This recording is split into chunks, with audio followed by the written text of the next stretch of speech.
السلام علیکم دوستوں، امید ہے آپ سب خیر خیریت سے ہوں گے۔ دوستوں، آج ہم ایک ایسے ملک کی سیر کرنے جا رہے ہیں جو کہ بہت ہی خوبصورت ہے اور یہاں بھی ہر کوئی جانے کی خواہش رکھتا ہے۔ دوستوں، آج ہم سیر کرنے جا رہے ہیں لیبیا کی۔ لیبیا، آج ہم افریقہ کے شمال حصے میں واقع طریق ملک لیبیا کے بارے میں بات کریں گے کہ یہ بحیرہ روم کے کنارے پر واقع ہے، جس کے ارد گرد مصر، تیونس، الجزائر، چاڈ اور نجائر ہیں۔ لیبیا ایک ایسا ملک ہے جس کی تاریخ میں یونانی، رومی، اسلامی، عثمانی اور اطلاوی ادوار شامل ہیں۔ اور دوستوں، کیا آپ جانتے ہیں کہ لیبیا دنیا کا پہلا ملک تھا جس نے اقوام متحدہ کے تحت آزادی حاصل کی؟ تو دوستوں، آج ہم ویڈیو میں دکھائیں گے لیبیا کی قدیم تاریخ، اسلامی دور اور عثمانی سلطنت، معمر قذافی کا زمانہ، 2011 کی خانہ جنگی اور آج کا جدید لیبیا۔ تو آئیے چلتے ہیں لیبیا کے اس سفر پر جو صحراؤں، تیل، تاریخ اور بہادری سے بھرا ہوا ہے۔ تو چلیے دوستو، ویڈیو کو شروع کرتے ہیں۔ لیبیا شمالی افریقہ کا ایک اہم ملک ہے جو بحیرہ روم کے کنارے واقع ہے۔ اس کے مشرق میں مصر، جنوب میں چاڈ اور نائجر، مغرب میں الجزائر اور تیونس ہیں۔ لیبیا کی تاریخ بہت قدیم، متنوع اور تہذیبی لحاظ سے نہایت اہم رہی ہے۔ قدیم تاریخ میں لیبیا کی سرزمین پر انسانی آبادی کے آثار ہزاروں سال قدیم ہے۔ یہاں فینائشی، یونانی اور رومی تہذیبوں کے اثرات گہرے رہے۔ فینائشی لوگ نے لیبیا کے ساحلی علاقوں میں تجارتی مراکز قائم کیے۔ بعد ازاں یونانیوں نے مشرق لیبیا میں سائرین کے نام سے ایک عظیم شہر بسایا جو علم و فلسفے کا مرکز بن گیا۔ رومی سلطنت کے دور میں لیبیا کا بیشتر حصہ روم کی نوآبادی بن گیا۔ اسلامی دور میں 7ویں صدی عیسوی میں عرب مسلمانوں نے لیبیا کو فتح کیا۔ اسلام کی آمد کے بعد لیبیا شمالی افریقہ کے اسلامی علاقوں میں شامل ہو گیا۔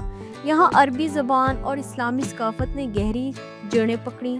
عباسی اور فاطمی خلافتوں کے دور میں یہ علاقہ مختلف اسلامی حکومتوں کے زیر اثر رہا۔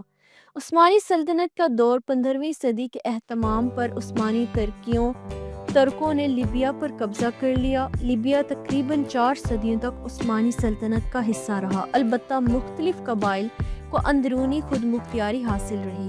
اطلاوی قبضہ 1911 میں اٹلی نے لیبیا پر قبضہ کر کے اسے اپنی نو آبادی بنا لیا۔ اطلاوی حکمرانوں کے خلاف لیبیا میں سخت مزاحمت ہوئی، خاص طور پر عمر مختار نے عظیم جدوجہد کی۔ عمر مختار کو 1931 میں شہید کر دیا گیا، لیکن ان کی قربانی آزادی کی تاریخ کی علامت بن گئی۔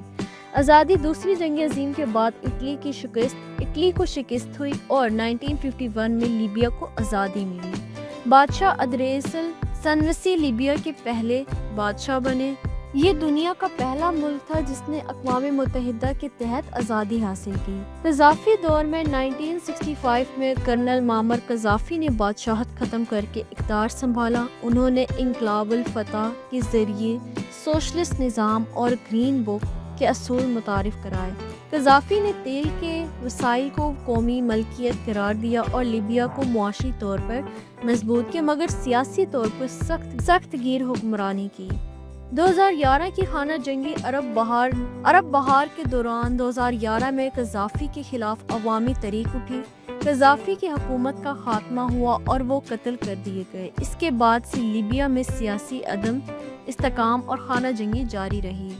آج کے موجودہ حالات: آج لیبیا میں 2 بڑی حکومتیں اور کئی مسلح گروا سرگرم ہیں۔ اقوام متحدہ کی نگرانی میں ملک کو ایک متحدہ سیاسی نظام کی طرف لانے کی کوششیں جاری ہیں۔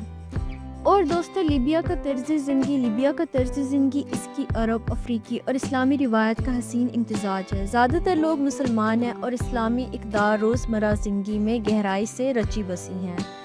رہن سہن: لیبیا کے لوگ عام طور پر سادگی پسند ہیں۔ شہروں میں جدید طرز کے مکانات اور اپارٹمنٹس عام ہیں، جبکہ دیہی علاقوں میں خیمہ نما یا کچی اینٹوں کے گھر بھی دیکھنے کو ملتے ہیں۔ خاندان مضبوط سماجی اکائی ہیں اور مشترکہ خاندانی نظام اب بھی رائج ہے۔ خوراک: لیبیا کی روایتی خوراک عرب اور بحیرہ روم کی غذا سے متاثر ہے۔ لباس: مرد عام طور پر سفید جلابیہ یا طویل قمیص پہنتے ہیں، جبکہ خواتین عبائی روایتی لباس زیب تن کرتی ہیں۔ ثقافت و روایت: لیبیا میں اسلامی تہوار بڑے جوش و خروش سے منائے جاتے ہیں۔ شادی بیاہ، میلاد اور قبائلی تقریبات میں موسیقی، ڈھول اور لوک رقص شامل ہوتے ہیں۔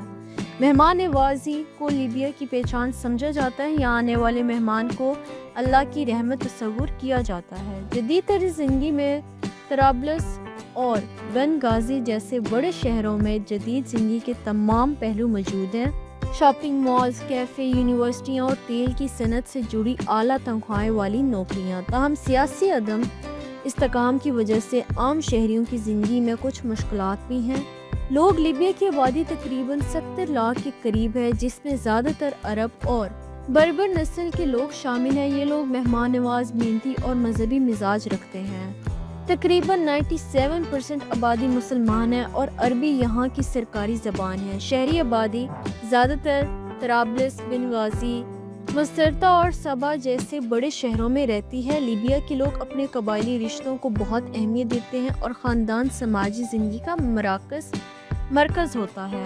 کام اور روزگار کی بات کریں تو لیبیا کی معیشت بنیادی طور پر تیل اور گیس پر منحصر ہے۔ یہ افریقہ کے ان چند ممالک میں سے ہے جہاں تیل کے بڑے ذخائر پائے جاتے ہیں۔ تیل اور گیس کی صنعت ملک کی سب سے بڑی آمدنی کا ذریعہ ہے۔ سرکاری ملازمتیں، زیادہ تر لوگ حکومت کے تحت اداروں میں کام کرتے ہیں۔ زراعت، صحرائی ملک ہونے کی وجہ سے زمین زرخیز کم ہے، پھر بھی زیتون، کھجور، اناج اور سبزیاں اگائی جاتی ہیں۔ تعمیراتی شعبہ، شہری علاقوں میں عمارتوں، سڑکوں اور بندرگاہوں کی تعمیر سے کافی روزگار پیدا ہوتا ہے۔ کام کا ماحول لیبیا میں کام کے اوقات عام طور پر صبح 8 سے دوپہر 3 بجے تک ہوتے ہیں۔ اسلامی تہواروں اور جمعے کے دن کام کی چھٹی ہوتی ہے۔ مرد اور خواتین دونوں کام کرتے ہیں، تاہم خواتین کی شرکت نسبتاً کم ہے، خاص طور پر دیہی علاقوں میں۔